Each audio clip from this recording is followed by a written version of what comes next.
بسم اللہ الرحمن الرحیم۔ السلام علیکم دوستو، جیسا کہ آپ جانتے ہیں کہ عید قریب آ رہی ہے۔ جیسے جیسے عید قریب آ رہی ہے، حکومت عید پر لاک ڈاؤن کی سختیاں بڑھا رہی ہیں۔ حکومت پہلے ہی کہہ چکی ہے 8 مئی اور 16 مئی کے درمیان ملک بھر میں مکمل لاک ڈاؤن ہوگا، جبکہ اسی سلسلے میں وزیر اعظم عمران خان نے عید الفطر پر تمام سرکاری اور کاروباری اداروں میں 6 دن کی چھٹیوں کی منظوری دے دی۔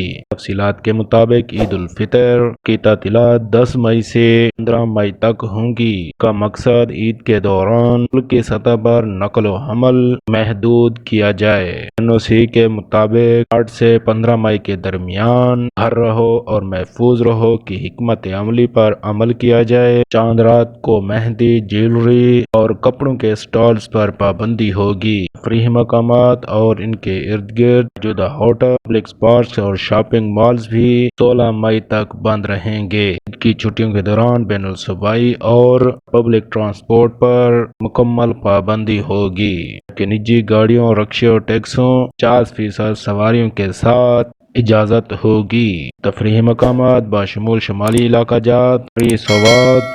یہ تھی آج کی اپ ڈیٹ۔ اللہ حافظ، اپنا خیال رکھے گا۔